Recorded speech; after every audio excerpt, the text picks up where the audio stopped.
సంఘం గోరంత కర్మకి కొండంత ప్రతిఫలం. ఆచరణ చిన్నదే కానీ దాని ప్రతిఫలం అల్లాహ్ వద్ద చాలా ఘనత కలిగినది. ప్రవక్త సల్లల్లాహు అలైహి వసల్లం వారు తెలియజేశారు, ఇన్నమల్ అమాలు బిన్నియాత్, మీరు చేసేటటువంటి కార్యాలన్నీ కూడా మీ మనో సంకల్పాలపై ఆధారపడి ఉంటాయి అని చెప్పారు. సోదరులారా, ప్రవక్త సల్లల్లాహు అలైహి వసల్లం వారు అన్నారు, లా తహ్కిరన్న మినల్ మఅరూఫ్ షయ్యన్, ఏ యొక్క సత్కార్యాన్ని కూడా మీరు అల్పమైనదిగా భావించకండి. చివరికి మీ సోదరుని నగుమోముతో పలకరించటాన్ని కూడా, చిరునవ్వుతో పలకరించటాన్ని కూడా చిన్నదిగా తలపోయి కాకండి అని ప్రవక్త సల్లల్లాహు అలైహి వసల్లం వారు చెప్పారు. సోదరులారా, మన సంకల్పం మీద ఏదైనా ఆధారపడి ఉంటుంది. మీలో అల్లాహ్ మార్గంలో షహీద్ అయిపోవాలి అన్నటువంటి సంకల్పం ఎంతమందికి ఉంది?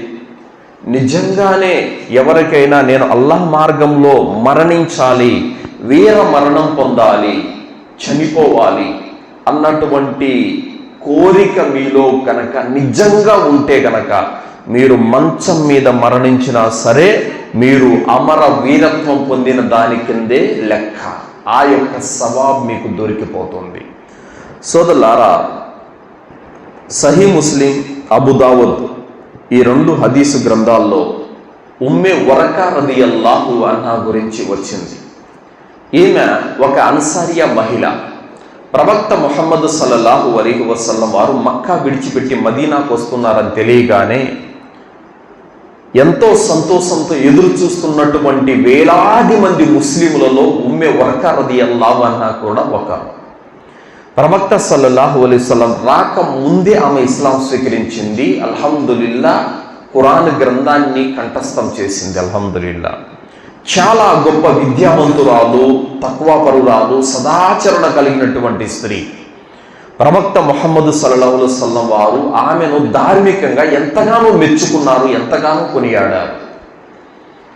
స్త్రీలకు ఆమెను ఇమామతుగా నియమించేశారు ప్రవక్త సల్లల్లాహు అలైహి వసల్లం వారు. ఆమె యొక్క తక్వా, ఆమె యొక్క విద్యను, ఆమె యొక్క ధర్మ పారాయణతను చూసి ప్రవక్త గారు స్త్రీలకు ఆమెను ఇమాంగా నియమించేశారు. అల్హమ్దులిల్లా, ఎందరో స్త్రీలు ఆమె వద్దకు వచ్చి విద్య నేర్చుకునేవారు. ప్రవక్త సల్లల్లాహు అలైహి వసల్లం వారు ఆమెను ఎంతగానో అభిమానించేవారు. ఎప్పుడైనా ప్రయాణం వెళ్ళినా ఆమె ఇంట కాసేపు కూర్చొని వచ్చేవారు, అంతగా అభిమానించేవారు. అలాంటి ఉమ్మే వరకా రదియల్లాహు అన్హాకు విద్య నేర్చుకోవటంతో పాటు ఖురాన్ హదీసు బోధన ఇంకా నాలో అభివృద్ధి చెందించుకోవాలన్నటువంటి ఒక కుతూహలంతో పాటు నేను అల్లాహ్ మార్గంలో షహీద్ అయిపోవాలి అన్నటువంటి ఒక కోరిక బలంగా ఉండేది ఆమెలో.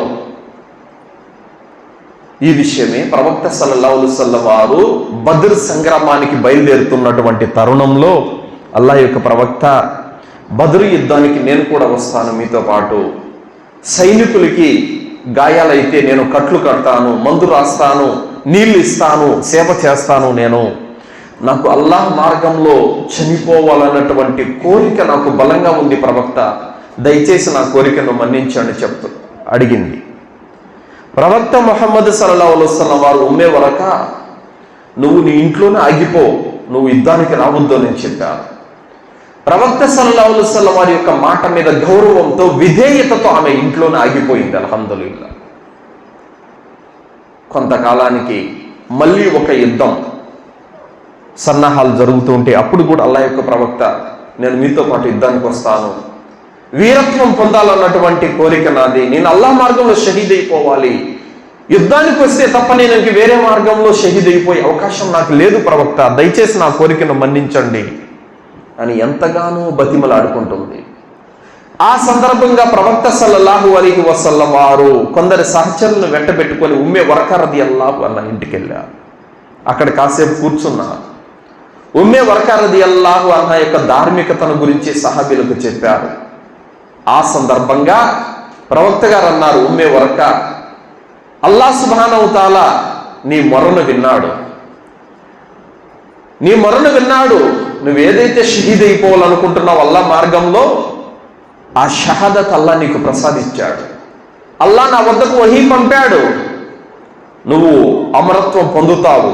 అయితే ఏ యుద్ధానికి నువ్వు రావాల్సిన అవసరం లేదు. నువ్వు నీ ఇంట్లోనే ఉండు.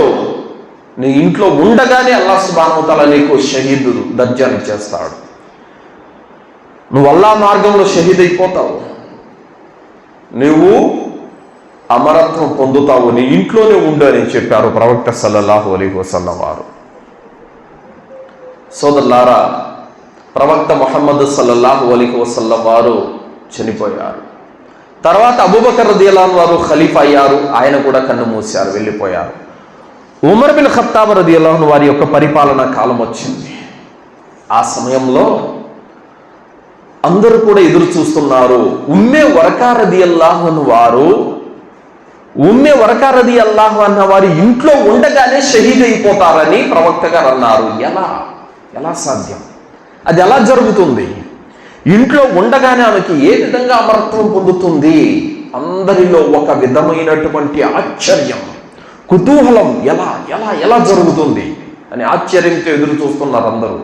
ఉమ్మే వరకా రదియల్లాహు అన్హా సైతం ఎలా సాధ్యం? ప్రవక్త అయితే చెప్పారు, ఆ మాట మీద ఈమాన్ ఉంది, ఖచ్చితంగా జరుగుతుంది.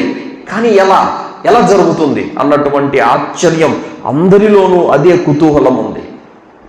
అయితే సోదరులారా, ఉమ్మే వరకా రదియల్లాహు అన్హా వద్ద ఒక అమ్మాయి ఒక అబ్బాయి ఇద్దరు బానిసలుగా పనిచేసేవారు. ఆమె వారికి ఒక మాట చెప్పింది. ఏమి చెప్పిందంటే, నా మరణం తర్వాత మీరిద్దరూ స్వతంత్రులవుతారు, బానిసత్వం నుండి మీకు విడుదల లభిస్తుంది అని చెప్పింది. అయితే ఎంతకాలం చూసినా ఆమె చనిపోవట్లేదు. వీళ్ళిద్దరూ ఒక పథకం వేశారు. ఏమని? మనము ఆమెను చంపేసి స్వతంత్రులమైపోదాము, బానిసత్వం నుండి స్వేచ్ఛ జీవులమైపోదామన్నటువంటి ఒక దురాశ, దుర్బుద్ధి వాళ్ళలో పుట్టింది. ఆ విధంగా ఉమ్మే వరకా రదియల్లాహు అన్హా వారు అర్ధరాత్రి సమయం ముందు గాఢ నిద్రలో ఉండగా వాళ్ళు పథకం ప్రకారమే ఆమెను గొంతు నులిమి ఊపిరాడక చంపేశారు, పారిపోయారు. తెల్లవారుజామున ఫజర్ సమయం ముందర అవుతుంది.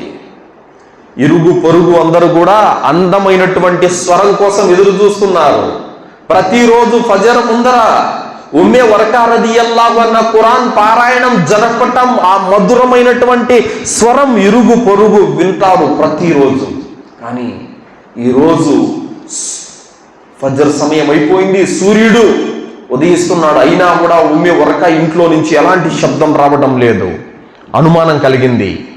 ఇన్ని సంవత్సరాలలో ప్రతిరోజు మేము ఉమ్మే వరకా రదియల్లాహు అన్హా యొక్క స్వరం వింటున్నాము, మధురమైనటువంటి ఖురాన్ శబ్దం వింటున్నాము. అలాంటిది ఈరోజు ఆమె స్వరం వినపడటం లేదంటే ఏదో జరిగింది, పదండి అని చెప్పేసి అందరూ వెళ్ళారు. వెళ్ళి చూస్తే ఉలుకు పలుకు లేకుండా పడి ఉంది.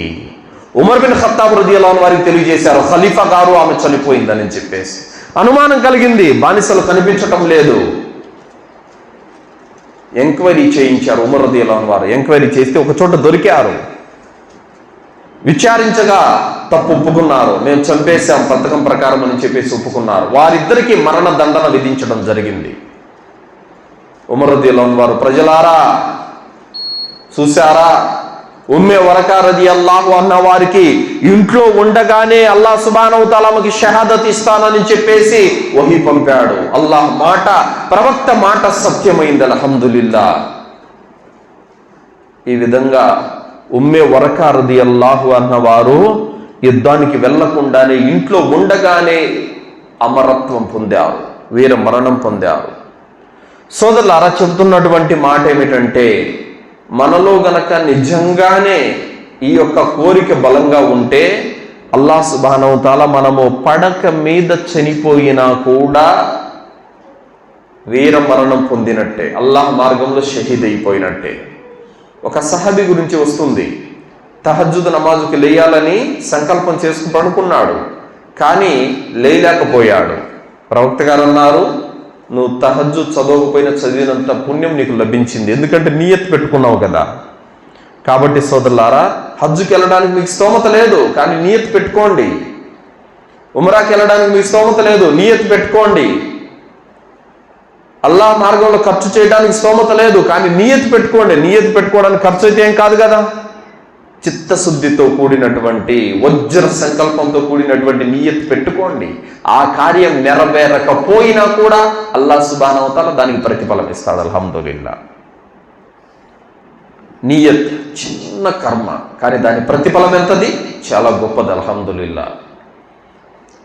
ఈరోజు అషూరా, మొహర్రం 10వ తేదీ. అల్హమ్దులిల్లాహ్, అల్లాహ్ను ఆయన ప్రవక్తను విశ్వసించినటువంటి దాసులు మొహర్రం 10వ తేదీన అషూరా ఉపవాసం పాటించారు. ఎందుకు? 1 సంవత్సరం పాపాలు తుడిపేసుకోవటానికి, పుణ్యాలు పొందటానికి, అల్లాహకు ఆయన ప్రవక్తకు విధేయత చూపటానికి అల్హమ్దులిల్లాహ్ ఈరోజు అషూరా ఉపవాసం పెట్టారు. కానీ కొంతమంది అషూరా ఉపవాసం పెట్టకుండా, నమాజుకు రాకుండా, పీర్ల పండుగని, రొట్టెల పండుగని రంగులు చల్లుకుంటూ, డీజేలు కొట్టుకుంటూ, గుండాలు తొక్కుకుంటూ, గానా బజానాతో ఎంజాయ్ చేస్తున్నారు. వీరి పుణ్యం వీరికి ఉంది, వారి పాపం వారికి ఉంది. ప్రవక్త ముహమ్మద్ సల్లల్లాహు అలైహి వసల్లం వారు మొహర్రం 10వ తేదీన అషూరా ఉపవాసం పెట్టమంటే వీళ్ళు పేర్ల చావిడి దగ్గర ఎగురుతున్నారు, డ్యాన్సులు వేస్తున్నారు, రంగులు చల్లుకుంటున్నారు, డీజేలు కొట్టుకుంటూ పాటలు పాడుకుంటున్నారు. فَمَن يَعْمَلْ مِثْقَالَ ذَرَّةٍ خَيْرًا يَرَهُ وَمَن يَعْمَلْ مِثْقَالَ ذَرَّةٍ شَرًّا يَرَهُ. ఎవరైతే రవ్వంత సత్కార్యం చేసుకున్న దాని ప్రతిఫలం అల్లాహ్ వద్ద ఉంది. ఎవరైతే రవ్వంత దుష్కార్యం చేసుకున్న వారి యొక్క కీడు కూడా అల్లాహ్ వద్ద ఉంది. మౌలానా ముబారక్ పూరి రహ్మతుల్లాహి అలైహి గారు ఒక విషయాన్ని చెప్పారు. హకీమ్ అల్ ముస్తదరకులో ఈ హదీసు వస్తుంది. అమ్మ ఆయిషా రదియల్లాహు అన్హా దగ్గరికి ఒక స్త్రీ వచ్చింది. అమ్మా, విశ్వాసుల తల్లి, నేను రాత్రి పడుకునేటప్పుడు నా చెయ్యి బాగానే ఉన్నింది, కానీ నేను నిద్ర లేచేసరికి నా చెయ్యి పని చేయటం లేదు, పక్షవాతానికి గురైపోయింది. ఏం జరిగింది అని అడిగింది అమ్మ. నా తల్లిదండ్రులు ఇద్దరు చాలా ధనవంతులు, బాగా డబ్బున్న వాళ్ళు. నా తండ్రి జకాత్ ఇచ్చేవాడు, సదకాలు చేసేవాడు, పేదలకు తినిపించేవాడు, బాటసారులకు, ఖైదీలకి ఖర్చు పెట్టేటటువంటి వాడు, సదాచార సంపన్నుడు. కానీ నా తల్లి పరమ పీనాసి, ఎవ్వరికి కూడా ఒక్క అనా పైసా కూడా దానం చేయదు. అయితే నా తండ్రి చనిపోయాడు. ఆయన చనిపోయిన 2 నెలలకే నా తల్లి కూడా చనిపోయింది. నా తండ్రి కల్లో కనిపించారు రాత్రి. పచ్చటి వస్త్రాలు ధరించి ఉన్నాడు. ఆయన కాళ్ళ ముందర ఒక కాలువ ప్రవహిస్తూ ఉంది.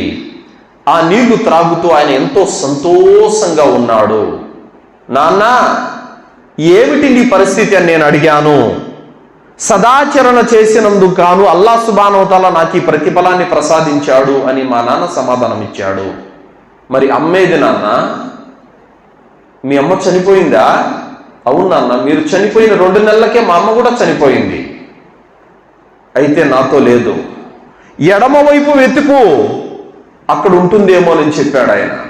ఎడమ వైపు వెతకగానే పూర్తి నగ్న శరీరంతో ఆమె భయంకరమైనటువంటి అగ్ని కీళ్ళల మధ్యన కాలిపోతా ఉంది.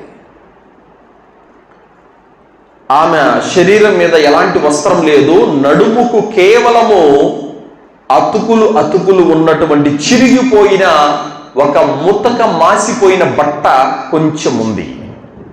ఆమె చేతిలో కొవ్వుతో కూడినటువంటి ఒక మాంసపు ముద్ద ఉంది. ఆమె ఏడుస్తూ దాహం దాహం దాహం దాహం అంటుంది. అమ్మా, నీ కాళ్ళ ముందర ఒక కాలువ ప్రవహిస్తూ ఉంది కదా, నీళ్లు తాగొచ్చు కదా. తల్లి అంటుంది, ఆ నీళ్లు తాగే అనుమతి నాకు లేదు. దాహం దాహం అంటుంది, ఏడుస్తుంది. అప్పుడు ఈమె సరేనమ్మా, ఆ నీళ్లు నేను నీకు తాపిస్తానని చెప్పేసి ఆ నీళ్లు త్రాపించటానికి ఆమె చేతితో నీళ్లు తీసి తన తల్లి నోటికి అందించింది. కుడివైపు నుండి శబ్దం వినపడింది. ఎవరైతే ఆ పాపిష్టురాలికి నీళ్లు అందించారో వారి చెయ్యి పక్షవాతానికి గురవుగాక, పక్షవాతానికి గురవుగాక అని 2 సార్లు శపించారు. టక్కున నాకు మెలకం వచ్చింది. చూస్తే నా చెయ్యి పనిచేయటం లేదు. అప్పుడు అమ్మ ఆయిషా రలియల్లాహు అన్హా వారు అడిగారు, మరి నీ తల్లి చేతిలో ఆ కొవ్వుతో కూడిన మాంసపు ముద్ద సంగతి ఏంటి అని అడిగింది. విశ్వాసుల తల్లి, నాకు బాగా గుర్తుంది, మా నాన్నగారు ఒక ఎద్దును కోశారు, పేద సాధలకు అందరికీ పంచారు. కానీ ఒక బిచ్చగాడు వచ్చాడు. బిచ్చగాడు వచ్చి మాంసం ఇమ్మని అడిగాడు. నా తల్లికి ఆ మాంసం ఇవ్వడానికి బుద్ధి పట్టక వేస్ట్, పనికిరాని కొవ్వు కొంత ఓ పిడికెడు తీసి అతని చేతిలో పెట్టింది. మరి ఆ బట్ట సంగతి ఏంటి అని అమ్మ ఆయిషా రలియల్లాహు అన్హా వారు అడిగారు. నాకు బాగా గుర్తుంది తల్లి, ఒకానొక సందర్భంలో శరీరం మీద బట్టలు లేనటువంటి ఒక నిరుపేద వచ్చాడు మా ఇంటికి. అమ్మా, కప్పుకోవటానికి ఏదైనా ఒక బట్ట దానం చేయండి అని అడిగాడు. మా ఇంట్లో అనేక బట్టలు ఉన్నాయి, కానీ నా తల్లికి మనసొప్పక పిసినారితనంతో చిరిగిపోయినటువంటి, రంధ్రాలు పడి ఉన్నటువంటి ఓ ముతక బట్ట, మాసిపోయిన ఒక చిన్న పేలిక బట్ట విసిరేసింది. ఈరోజు నరకంలో ఆ చిరిగిపోయిన బట్టనే కట్టుకొని ఆమె కేకలు పెడుతోంది. ఇదమ్మా జరిగిందని చెప్పి అమ్మ ఆయిషా రలియల్లాహు అన్హా వారికి వినిపించగానే అమ్మ ఆయిషా రలియల్లాహు అన్హా సూరా జిల్జాలో ఈ ఆయతులు చదివారు. ఫమన్ యఅమల్ మిస్కాల దర్రతిన్ ఖైరన్ యరా వమన్ యఅమల్ మిస్కాల దర్రతిన్ షర్రన్ యరా. ఎవరు రవ్వంత పుణ్యం సంపాదించుకున్న దాని ప్రతిఫలం పొందారు మీ నాన్నలాగా. ఎవరైతే రవ్వంత దుష్కార్యం చేసుకున్నారో వారు దాని కీడును కూడా సంపాదించుకున్నారు మీ అమ్మలాగా అని అమ్మ ఆయిషా రలియల్లాహు అన్హా వారు చెప్పారు. సోదరులారా, సోదరిమణులారా, మనం చేసేటటువంటి కార్యం యొక్క ప్రతిరూపం తీర్పు దినం రోజున దాని రూపం మన కళ్ళ ముందర కనిపిస్తుంది. కావున మనం ఎత్తి పెట్టుకున్నది, మనం తిన్నది, మనం తాగినది కాదు. మనం చేస్తున్నటువంటి దానం ఎంతదైనా సరే ఏ ఉద్దేశంతో చేస్తున్నాం, ఎలాంటి సంకల్పంతో చేస్తున్నాం అన్నది ప్రధానమైనటువంటి విషయం. కాబట్టి సత్కార్యం అనేది చిన్నదైనా పెద్దదైనా కూడా దాని ప్రతిఫలం మాత్రం అల్లాహ్ దృష్టిలో చాలా గొప్పది. సోదరులారా, చిన్న సత్కార్యం, పెద్ద ప్రతిఫలం, చాలా విషయాలు ఉన్నాయి. హదీసులలో లెక్కలేనన్ని విషయాలు వచ్చాయి. దువ్వాలలో ఉన్నాయి, రోజువారీ ఆచరణలో ఉన్నాయి, చాలా విషయాలు ఉన్నాయి. కొన్నింటిని ఇన్షాల్లా నేను మీ ముందు తెలియజేస్తాను. సూరే నిస్సా 86వ ఆయతలో అల్లాహ్ సుబ్హానహు వ తఆలా తెలియజేశాడు, వఇదా హుయ్యుతుం బిహి తహియ్యతిన్ ఫహయ్యు బిఅహ్సన మిన్హా ఔ అరుద్దుహా.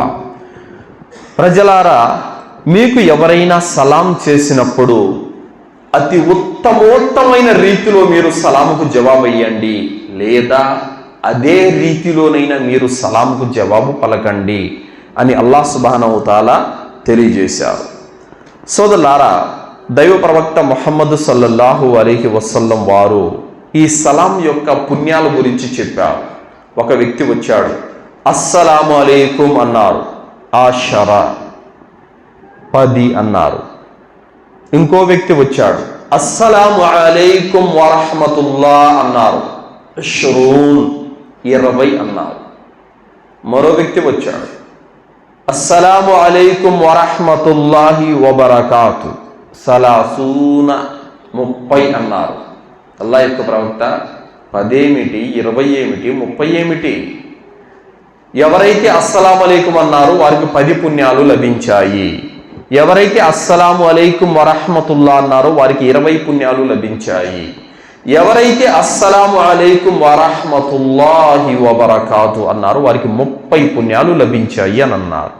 సోదరులారా, మనం ఎక్కడైనా సరే ఇంట్లో వెళ్ళేటప్పుడు, స్నేహితులను కలిసేటప్పుడు, బజారుకి వెళ్ళేటప్పుడు, ఒక ముస్లిం రోడ్డు మీద ఎక్కడ కనిపించినా కూడా మనం సలాం చెప్తాం. ఆ సలాం చెప్పేటప్పుడు ఏదో నామకే వాస్తిగా చెయ్యి ఆడించడమో తల ఊపటమో కాకుండా అస్సలాము అలైకుం వరహ్మతుల్లాహి వబరకాతు అని అతి ఉత్తమంగా మనం సలాం చెబితే గనక జస్ట్ 2 సెకండ్ల మాటకి 30 పుణ్యాలు ఇట్టే మీ ఖాతాలో పడిపోతాయి. అల్హమ్దులిల్లా. అంటే ఘోరంత కర్మ, కానీ ప్రతిఫలం ఎంతది?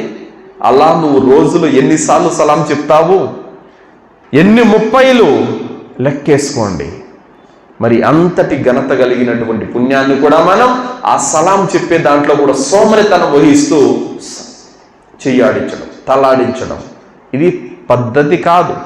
అస్సలాము అలైకుం వరహ్మతుల్లాహి వబరకాతు, పూర్తి సలాం ఉత్తమంగా పలికినట్లయితే 30 పుణ్యాలు ఒక్క సలాంతోనే మనకు దొరికిపోతాయి సోదరులారా. అబ్దుల్లా బిన్ ఉమర్ రదియల్లాహు అన్హు వారు అంటున్నారు, మేము సలాం యొక్క పుణ్యాన్ని సంపాదించడానికే మా సోదరులకు సలాం చెప్పడానికి మార్కెట్కి వెళ్ళే వాళ్ళము అంటున్నారు ఆయన. చూసారా, కేవలం సలాం పుణ్యం పొందడానికి మాత్రమే, ఆయనకి ఏం పని లేదు మార్కెట్లో, కేవలం సలాం యొక్క పుణ్యాన్ని పొందడానికి ఆయన మార్కెట్కి వెళ్ళేవారు. ఎవరో ముస్లింలంతా అక్కడ కనిపిస్తారో సలాం చేసుకోవచ్చు అని చెప్పి అంత తపన, అంత ఆతృత వాళ్ళలో ఉండేది సోదరులారా. అలాగే సోదరులారా, జనాజా నమాజులో పాల్గొనడం కూడా కార్యం చిన్నదే, కానీ దాని ప్రతిఫలం పెద్దది సోదరులారా. ప్రవక్త ముహమ్మద్ సల్లల్లాహు అలైహి వసల్లం వారు అంటున్నారు, మన్ షహిదల్ జనాజత హత్తా యుసల్ల అలైహా ఫలహు కిరాతున్ వమన్ షహిదహ హత్తా తద్ఫన ఫలహు కిరాతాని. ఎవరైతే ఒక ముస్లిం చనిపోతే అతని జనాజా నమాజులో పాల్గొనే వారికి ఒక కిరాతు పుణ్యం లభిస్తుంది. మరెవరైతే జనాజా నమాజ్ చదవటంతో పాటు అతన్ని ఖననం చేసే వరకు ఎవరైతే ఉంటారో 2 కిరాతుల పుణ్యం లభిస్తుంది అని ప్రవక్త సల్లల్లాహు అలైహి వసల్లం వారు చెప్పారు. సహాబీలు అడిగారు, అల్లాహ్ యొక్క ప్రవక్త, కిరాత్ అంటే ఏమిటి? మిస్లుల్ జబలైనిల్ అదీమైన్, మహాపర్వతాలు 2 పర్వతాలతో సమానము కిరాత్ అంటే అని అన్నారు. 2 కిరాతులు అంటే 2 మహా పెద్ద పర్వతాలు, అంతటి పుణ్యం మీకు వచ్చేస్తుంది. జస్ట్ జనాజా నమాజు 5 నిమిషాలు, ఆ ఖననం చేయటం 10 నిమిషాలు, 15 నిమిషాలు మనము సమయం తీస్తే గనక 2 మహాపర్వతాలంతటి పుణ్యం మనకు లభిస్తుంది. ఇదే గోరంత కర్మకి కొండంత ప్రతిఫలం అంటే ఏమిటి? ఇలాంటి కార్యాల ద్వారానే మనకు పుణ్యము లభిస్తుంది సోదరులారా. అలాగే వ్యాధిగ్రస్తులను పరామర్శించటం. ఎవరైనా ఒక ముస్లిం జబ్బు బారిన పడ్డాడు, ఉదయం పూట నువ్వు అతన్ని పరామర్శించడానికి బయలుదేరినట్లయితే నీకోసం, వ్యాధిగ్రస్తుల కోసం కాదు, మీకోసం పరామర్శించడానికి వెళ్ళిన నీకోసం 70,000 మంది దైవదూతలు నీ శ్రేయస్సు కొరకు, నీ మంచి కొరకు, నీ మేలు కొరకు దువా చేస్తారు. మనిషి దువా కుబులు అవ్వచ్చు, కుబులు కాకపోవచ్చు, కానీ దైవదూతల దువా ఎట్టి పరిస్థితుల్లో రద్దవ్వదు, ఖచ్చితంగా కుబులవుతుంది. ఒకరు కాదు, ఇద్దరు కాదు, 70,000 మంది దైవదూతలు నీ శ్రేయస్సు కొరకు దువా చేయటం అంటే మాటలా? సుబ్హానల్లా. ఎప్పటి వరకు? సాయంత్రం వరకు. మరి సాయంత్రం వెళ్తే ఉదయం వరకు. మరి అంత ఔన్నత్యము ఉంది అల్హమ్దులిల్లా. కాబట్టి సోదరులారా, రోగిని పరామర్శిస్తే దైవదూతలు మీకోసం దువా చేస్తారు. తర్వాత స్వర్గంలో నీ కోసం పండ్లు ఫలాలను ఏరి ఉంచటం జరుగుతుంది. స్వర్గంలో ఆతిథ్యం ఇవ్వబడుతుంది సోదరులారా. మరియు ఆ రోగి హృదయంలో మీ పట్ల ప్రేమానురాగాలు జనిస్తాయి. ఆ కుటుంబీకులు కూడా మీ పట్ల ఎంతో సంతోషిస్తారు. కానీ ఈరోజు మనకు టైం లేదు, టైం వెళ్ళట్లేదు. ఛాయ్ దగ్గర గంట కూర్చోవడానికి టైం ఉంది. మన ఇంటి వాళ్ళ కోసం బజార్లలో వెళ్ళటానికి, ఇంకా మనము షాపింగ్లు చేయడానికి, మన సొంత అవసరాల కోసం ఎంతో టైం ఉంది. అల్లాహ్ సుబ్హానహు తఆలా మార్గంలో చిన్న సత్కార్యం చేసుకోవడానికి మన వద్ద టైం లేదనంటే ఇంకా పుణ్యాలు ఊరకే వస్తాయా? సమయం చిన్నదే, కార్యం చిన్నదే, ప్రతిఫలం పెద్దదే, అయినా కూడా నువ్వు సంపాదించుకోలేకున్నావు. అలాగే సోదరులారా, జుమ్మాకు మొదటి వక్తులో రావటం ఎంతటి ఘనత ఉంది అల్హమ్దులిల్లా. ప్రవక్త ముహమ్మద్ సల్లల్లాహు అలైహి వసల్లం వారు అన్నారు, మన్ ఇగ్తసల యౌమల్ జుమ్అతి సుమ్మ రాహ ఫి స్సాఅతిల్ ఊలా ఫకఅన్నమా ఖర్రబ బదన. ఎవరైతే జుమ్మా రోజున చక్కగా గుసులు చేసి మొదటి వక్తులో మజీదుకు వస్తాడు, అతను ఒక ఒంటెను అల్లాహ్ మార్గంలో దానం చేసిన పుణ్యం లభిస్తుంది. రెండవ వక్తులో వచ్చిన వారికి ఫకఅన్నమా ఖర్రబ బకర, ఆవును అల్లాహ్ మార్గంలో దానం చేసిన పుణ్యం లభిస్తుంది. మరి మూడవ వక్తులో వచ్చిన వారికి ఫకఅన్నమా ఖర్రబ కబ్ష, పొట్టేలును అల్లాహ్ మార్గంలో దానం చేసిన పుణ్యం అతనికి లభిస్తుంది. మరి 4వ వక్తులో వచ్చిన వానికి ఫకన్నమ కర్రబ దజాజ, కోడిని అల్లాహ్ మార్గంలో దానం చేసిన పుణ్యం అతనికి లభిస్తుంది. మరి 5వ వక్తులో వచ్చిన వానికి ఫకన్నమ కర్రబ బైద, కోడి గుడ్డును అల్లాహ్ మార్గంలో దానం చేసిన పుణ్యం లభిస్తుంది. ఫఇదా ఖరజల్ ఇమాము హజరతిల్ మలాయికతు యస్తమిఉన దిక్ర, ఈ 5 వక్తులు దాటిపోయిన తర్వాత, ఇమాము మెంబర్ మీదకి ఎక్కిన తర్వాత వచ్చిన ఎవరైతే వస్తారో, తర్వాత దైవదూతలు దఫ్తర్లు క్లోజ్ చేసి వారు కూడా జుమ్మా ప్రసంగం వినటానికి వచ్చి కూర్చుంటారు. దాని తర్వాత వచ్చిన వారు జుమ్మా లిస్టులో లేనట్టే లెక్క. ఒంటెను కుర్బానీ ఇవ్వడం అంటే 80-70 వేలు అవుతుంది. ఒక ఒంటె మీరు కొనాలంటే, ఒక ఆవు మీరు కొనాలంటే 40 వేలు అవుతుంది. ఒక పొట్టేలు కొనాలంటే 20 వేలు అవుతుంది. మరి అంతటి ఔన్నత్యం కలిగినటువంటి జుమ్మా రోజు కూడా రావట్లేదు అని అంటే అర్థం ఏమని? జుమ్మా రోజు ఎంత ఘనత ఉంది, దువా పువ్వులయ్యేటువంటి ఉత్తమమైన సమయం జుమ్మా ముందర ఉంది. సూర్య కహఫ్ చదవాలి, దరూద్ చదవాలి, దువా చేసుకోవాలి, ఎన్నో సున్నతులు ఉన్నాయి. ఆ అన్ని సున్నతులు కోల్పోయి చివరిలో వస్తే లాభం ఏముందండి? మరి నువ్వు చేసేది ఏమీ లేదు, డబ్బు ఖర్చు పెట్టాల్సిన అవసరం లేదు. ఒంటెను నువ్వు కొని అల్లాహ్ మార్గంలో దానం చేసినంత పుణ్యం నీకు వస్తుందంటే మరి నువ్వు చేయాల్సిందేంది? ఓ 20 నిమిషాలు ముందర రావటం అంతే. మరి ఆ చిన్న కర్మలు కూడా చేసుకోలేకపోతే ఏ విధంగా మనం పరలోకంలో అల్లాహ్ వద్ద జన్నత్ అడుగుతాము? ఏ విధంగా అల్లాహ్ మనల్ని మన తప్పులను మాఫ్ చేస్తాడు? ఒకసారి ఆలోచించండి. అలాగే సోదరులారా, దారిలో హానికరమైన వస్తువులను తొలగించడం, ఇది కూడా చాలా చిన్న సత్కార్యం. ప్రవక్త ముహమ్మద్ సల్లల్లాహు అలైహి వసల్లం వారు తెలియజేశారు, అల్ ఈమాను బిద్ఉన్ వ సబఊన శుఅబతన్ ఇలాహ ఖౌలు లా ఇలాహ ఇల్లల్లాహ్ వ అద్నా ఇమాతతుల్ అదా అనిత్ తరీక్. ఈమానుకు 70కి పైగా శాఖలు ఉన్నాయి, 70కి పైగా దర్జాలు ఉన్నాయి. అందులో మొట్టమొదటిది ఔన్నత్యం కలిగినది లా ఇలాహ ఇల్లల్లాహ్ అయితే, చివరి దర్జా దారిలో ప్రజలు నడిచే దారిలో హానికరమైన వస్తువులను తొలగించటము అని ప్రవక్త సల్లల్లాహు అలైహి వసల్లం వారు చెప్పారు. వయుమీతుల్ అదా అని తరీకి సదకా, మరియు దారిలో హానికరమైన వస్తువులను తొలగించడము సదకా, పుణ్యకార్యము అని ప్రవక్త సల్లల్లాహు అలైహి వసల్లం వారు చెప్పారు.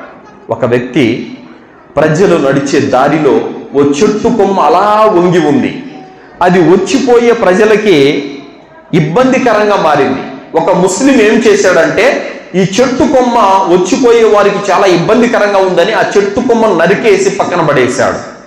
అల్లాహ్ సుబ్హానహు వ తఆలా అతను చేసిన ఆ ఘోరంత చిన్న కర్మకు ప్రతిఫలంగా అతన్ని జన్నత్ ఇచ్చేశాడు. అల్హమ్దులిల్లాహ్. చిన్న కర్మలే మన సంకల్పాన్ని బట్టి మనల్ని జన్నత్కి తీసుకెళ్లేంత దర్జాకి తీసుకెళ్తాయి సోదరులారా. మరి ప్రవక్త సల్లల్లాహు అలైహి వసల్లం వారు అన్నారు, ఒక వ్యక్తి దారిలో ఉన్న ముళ్ళును తొలగించాడు, ప్రజలకు హాని కలిగిస్తుందని అల్లాహ్ అతన్ని మెచ్చుకొని అతని పాపాలన్నీ మాఫ్ చేశాడు. అల్హమ్దులిల్లాహ్.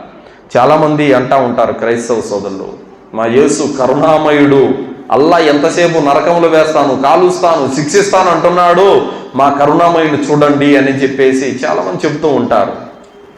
ఏ గ్రంథాలలో అయినా, ఎంత గొప్పవారైనా ఇలాంటి చిన్న చిన్న వాటికి, దారిలో ముళ్ళు తీసి పడేసినందుకు, కుక్కకు నీళ్లు తాపించినందుకు, పాపాత్ముల పాపాలన్నీ సమూలంగా తుడిచేసి జన్నతుకు పంపించినట్టు మీ గ్రంథాల్లో చూపండి, చూపండి. ఎక్కడా లేదు. అల్లాహ్ సుబ్హానహు వ తఆలా ఎంతటి కరుణామయుడు. చిన్న ముళ్ళును తొలగించి పక్కన పడేసినందుకు జన్నత్ ఇచ్చాడు. చెట్టు కొమ్మను నరికినందుకు అతనికి జన్నత్ ఇచ్చాడు. దారిలో హానికరమైన వస్తువులు తొలగించినందుకు వాళ్ళకి స్వర్గం ఇస్తున్నాడు. జీవితాంతం వ్యభిచారం చేసినటువంటి ఒక మనిషికి, కుక్కకు ఒక్కసారి నీళ్లు తాపించినందుకే అతని పాపాలన్నీ తీసిపడేసి అతన్ని జన్నత్ ఇచ్చాడు. అల్హమ్దులిల్లాహ్. మరి ఇంతటికన్నా కరుణామయుడిని మీరు ఎక్కడ కనుగొంటారు? ఇంతట కరుణ ప్రేమ కలిగినటువంటి సృష్టికర్తను మీరు ఎక్కడైనా చూస్తారా? ఇస్లాంలో తప్ప ఎక్కడా మీకు కనిపించదు. కాబట్టి సోదరులారా, అల్లాహ్ సుబ్హానహు వ తఆలా చిన్న కర్మకే పెద్ద ప్రతిఫలాన్ని ఇస్తానంటున్నాడు. చేసుకునే దాంట్లో మనం ముందుండాలి.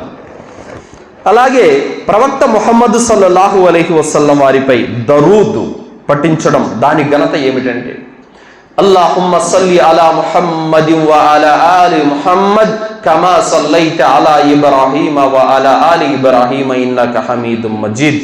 అల్లాహుమ్మ బారిక్ అలా ముహమ్మదిన్ వ అలా ఆలి ముహమ్మద్ కమా బారక్త అలా ఇబ్రాహీమ వ అలా ఆలి ఇబ్రాహీమ ఇన్నక హమీదుమ్ మజీద్.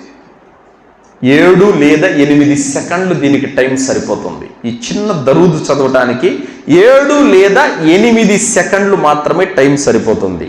మరి దాని ప్రతిఫలం ఏమిటి సోదరులారా? ప్రవక్త సల్లల్లాహు అలైహి వసల్లం అన్నారు, మన్ సల్ల అలయ్య వాహిదతన్ సల్లల్లాహు అలైహి అష్రన్. ఎవరైతే ఒక్కసారి ప్రవక్త ముహమ్మద్ సల్లల్లాహు అలైహి వసల్లం వారి మీద దరూద్ చదువుతాడో అతని మీద అల్లాహ్ 10 కారుణ్యాలను కురిపిస్తాడు. వహుత్తత్ అన్హు అష్రు ఖతీఅత్. మరియు అతని 10 పాపాలు మాఫ్ చేయబడతాయి. వరుఫిఅత్ లహు అష్రు దర్జాత్. మరియు అతని యొక్క 10 దర్జాలు స్థాయిలు పెంచబడతాయి. చూసారా? కేవలం 7-8 సెకండ్లు చదివే ఒక దరూద్కి 10 కారుణ్యాలు ప్రసాదించబడుతున్నాయి, 10 పాపాలు మాఫ్ అయిపోతున్నాయి, 10 దర్జాలు పెంచబడుతున్నాయి. చిన్న దువాతో మీరు ప్రవక్త మీద ఈ చిన్నపాటి దరూద్ పఠించినందుకే 3 రకాల లాభాలు మీకు దీంట్లో ఉన్నాయి. 10 కారుణ్యాలు అల్లా తరపు నుండి, 10 పాపాలు మాఫ్ అయిపోతున్నాయి, 10 దర్జాలు పెంచబడుతున్నాయి. మరి జుమ్మా రోజు మనం ముందుగా వచ్చి దరూద్ చదువుతూ కూర్చోవాలి. ఎన్నిసార్లు చదివితే అన్ని కారుణ్యాలు, ఎన్నిసార్లు చదివితే అన్ని పాపాలు మారిపోయిపోతాయి, ఎన్నిసార్లు చదివితే అన్ని దర్జాలు పెంచబడుతూ ఉంటాయి. అల్హమ్దులిల్లా. మరి చిన్న సత్కార్యం, దీని ప్రతిఫలం ఎంతది? చాలా గొప్పది. మరియు ప్రవక్త సల్లల్లాహు అలైహి వసల్లం వారు అన్నారు, ఎవరైతే దరూద్ చదువుతారో అత్యధికంగా వారు స్వర్గంలో నాతో పాటు ఉంటారని ప్రవక్త సల్లల్లాహు అలైహి వసల్లం వారు అన్నారు. మరి ప్రవక్తతో పాటు ఉండటం అనేది మాటలా? మరి అలాగే అజాన్ వినబడిన తర్వాత అల్లాహుమ్మ రబ్బ హాదిహి దావతి తామతి వస్సలాతిల్ ఖాయిమతి ఆతి ముహమ్మదనిల్ వసీలత వల్ ఫదీలత వబసు మకామ మహ్ముదనిల్లది వఅత్త. ఈ దువా, వసీల దువా ఎవరైతే చదువుతారో వారి కోసం ప్రవక్త సల్లల్లాహు అలైహి వసల్లం వారు తీర్పు దినం రోజున సిఫారసు చేస్తారు అల్లాహ్ దగ్గర. మరి అంతటి ఘనత ఉంది. అల్హమ్దులిల్లా. మరి ప్రవక్త నీ కోసం సిఫారసు చేస్తారు, నువ్వు ఆయన కోసం దువా చేస్తే. మరి ఇవన్నీ 1 కాదు 2 కాదు, లెక్కలేనన్ని చిన్నపాటి సత్కార్యాలు ఉన్నాయి. అవన్నీ చేసుకోవాలి. అలాగే సోదరులారా, మీరు ప్రతి ఉదయం ప్రతి సాయంత్రం లా ఇలాహా ఇల్లల్లాహు వహ్దహు లా షరీక లహు లహుల్ ముల్కు వలహుల్ హమ్దు వహువ అలా కుల్లి షైఇన్ ఖదీర్. ఈ దువా ఉంది కదా, 10 సార్లు చదివితే గనక ఒక బానిసను విడుదల చేసినంత పుణ్యం లభిస్తుంది. 100 సార్లు చదివితే గనక 10 మంది బానిసలను విడుదల చేసినంత పుణ్యం లభిస్తుంది. ఏ బానిసలు? ఇస్మాయిలు అలీహిస్సలాం సంతతికి చెందిన 10 మంది బానిసలను విడుదల చేసినంత పుణ్యం లభిస్తుంది. మీరేం చేస్తారండి? ఫజర్ నమాజ్ చదువుకుంటారు, అదే చోట కూర్చుంటారు. మీరు ఎక్కడికి లేయాల్సిన అవసరం లేదు, మీరేమి శ్రమించాల్సిన అవసరం లేదు. జస్ట్ నోటితో పలికేటటువంటి, అక్కడే కూర్చొని ప్రశాంతంగా నోటితో ఓ 5 నిమిషాలు పలికితే 100 పూర్తి అయిపోతాయి. జస్ట్ 5 నిమిషాలు మీరు నోటితో పలికే పలుకుల ద్వారా 10 మంది బానిసలను విడుదల చేసినంత పుణ్యం మీ ఖాతాలో పడిపోతుందంటే అల్హమ్దులిల్లా, ఎంత గొప్ప పుణ్యం ఇది! గోరంత కర్మకి కొండంత ప్రతిఫలం. పుణ్యం అంటే ఇదే సోదరులారా. మరి అలాగే ఫజర్ నమాజ్ చదువుకొని ఇష్రాకు వక్తు వరకు ఎవరైతే అక్కడే ఉండి జిక్ర్ చేసుకుంటూ, మరి ఇష్రాకు వక్తు అయిపోయిన తర్వాత ఎవరైతే 2 రకాతులు నమాజ్ చదువుతారో ఉమ్రా హజ్జు చేసినంత పుణ్యం. ఇలా 1 2 కాదు, లెక్కలేనన్ని సత్కార్యాలు అల్హమ్దులిల్లా ఇస్లాంలో ఖురాన్ హదీసులో తెలుపబడ్డాయి సోదరులారా. కావున ఇలాంటి వాటికి మనం తప్పనిసరిగా ప్రాధాన్యతనివ్వాలి. ఇలాంటి వాటి ద్వారా మనం పుణ్యం అనేది సంపాదించుకోవాలి సోదరులారా. లేదంటే గనక మనం ఏ కార్యాలు చేయకుండా, ఏ పుణ్య కార్యాల కోసం మనం ప్రయత్నాలు చేయకుండా మనం మంచం మీద పడుకొని ఉంటే పుణ్యాలు మన ఖాతాలోకి రావు. చిన్నపాటి సత్కార్యాలైనా చేసుకోవాలి. మన వద్ద డబ్బులు లేదు, మన వద్ద ఎలాంటి ధన సంపత్తులు లేవు, చేసుకోలేమని ఆగిపోకూడదు. ధనంతో సంబంధం లేకుండా, డబ్బుతో సంబంధం లేకుండా చేసుకునే సత్కార్యాలు లెక్కలేనన్ని ఉన్నాయి సోదరులారా. ఆ సత్కార్యాలే ఇప్పుడు దాకా నేను కొన్నింటిని వివరించాను, ఇంకా చాలా ఉన్నాయి. సుబ్హానల్లాహి వ బిహమ్దిహి సుబ్హానల్లాహిల్ అదీం. భూమి ఆకాశాల మధ్యలో ఎంత గ్యాప్ అయితే ఉందో దాని అంతటితో పుణ్యం సమానము, త్రాసు నింపేస్తుందని ప్రవక్త సల్లల్లాహు అలైహి వసల్లం వారు అన్నారు. జిక్ర్ ద్వారా, దువాల ద్వారా ఎన్ని లెక్కలేనన్ని పుణ్యాలు ఉన్నాయి. వీటన్నిటి ద్వారా మనం పుణ్యం సంపాదించుకోవాలి. కావున సోదరులారా, అల్లాహ్ సుబ్హానహు వ తఆలా రవ్వంత పుణ్యం సంపాదించుకున్న దాని ప్రతిఫలం 10 నుంచి 700 రెట్లు పెంచి మనకిస్తాడు. అల్హమ్దులిల్లా. అది ఎలా పెంచుతాడు అనేది మనం చెప్పలేం. మనం అల్లాహ్ మార్గంలో 10 రూపాయలు దానం చేస్తే దాన్ని 10 రూపాయలు అలాగే పెట్టడు అల్లాహ్. దాన్ని గుర్రపు పిల్లను పెంచి పెంచి పెంచి పెంచి పెద్ద చేసి ఏ విధంగా ఒక పెద్ద గుర్రంలా తయారవుతుందో ఆ విధంగా ఆ పుణ్యాన్ని పెంచుతాడు అల్లాహ్ సుబ్హానహు వ తఆలా 10 నుంచి 700 రెట్లు. కాబట్టి సత్కార్యాలు చేసుకోవటంలో, చిన్న చిన్న అమలు చేసుకోవటంలో త్వరపడాలి. అల్లాహ్తో నేను దువా చేస్తూ ముగిస్తున్నాను.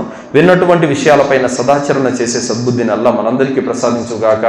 అల్లాహ్ సుబ్హానహు వ తఆలా ఆయన గ్రంథమైనటువంటి ఖురాన్ మరియు ప్రవక్త సల్లల్లాహు అలైహి వసల్లం వారి మాటలైనటువంటి హదీసులు చదువుతూ వాటికి అనుగుణంగా జీవితం గడిపే భాగ్యాన్ని ప్రసాదించుగాక. అల్లాహ్ మనల్ని షిర్కు నుండి, కుఫర్ నుండి, శైతాన్ యొక్క కీడుల నుండి రక్షించుగాక. అల్లాహ్ తాలా మనల్ని కబర్ శిక్ష నుండి, జహన్నం నుండి కాపాడుగాక. జన్నతులో ఉన్నతమైన దర్జాలను ప్రసాదించుగాక. అల్లాహ్ సుబ్హానహు వ తఆలా మనందరి నుండి అషురా రోజాను కబూల్ చేయుగాక. దాని ద్వారా 1 సంవత్సరం పాపాలు మాఫ్ చేయుగాక. అల్లాహ్ సుబ్హానహు వ తఆలా మనందరికీ భార్య పిల్లలతో సహా స్వర్గంలో కలిసి ఉండే భాగ్యాన్ని ప్రసాదించుగాక. ఆమీన్. వాఖిరు దావానా అల్హమ్దులిల్లాహి రబ్బిల్ ఆలమీన్. బారకల్లాహు లనా వలకుం ఫిల్ ఖురానిల్ అదీం. వస్తగ్ఫిరుల్లాహి వ లిసాయిరిల్ ముస్లిమీన్ ఇన్నహు తఆలా జవాదుల్ కరీం.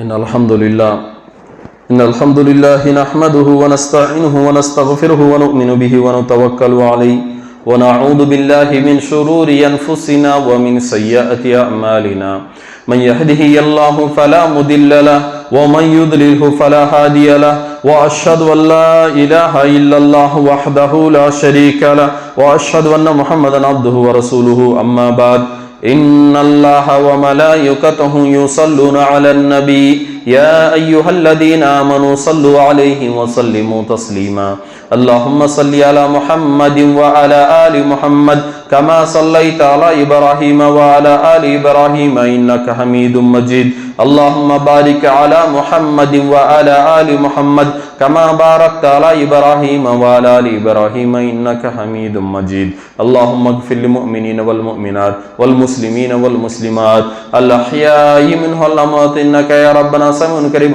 مجيب الدعوات ربنا ظلمنا أنفسنا وإن لم تغفر لنا وترحمنا لنكونن من الخاسرين ربنا آتنا في الدنيا حسنة وفي الآخرة حسنة وقنا عذاب النار عباد الله إن الله يأمر بالعدل والإحسان وإيتاء ذي القربى وينهى عن الفحشاء والمنكر والبغي يعظكم لعلكم تذكرون واذكروا الله يذكركم ولذكر الله أكبر والله يعلم ما تصنعون. قيم الصلاة.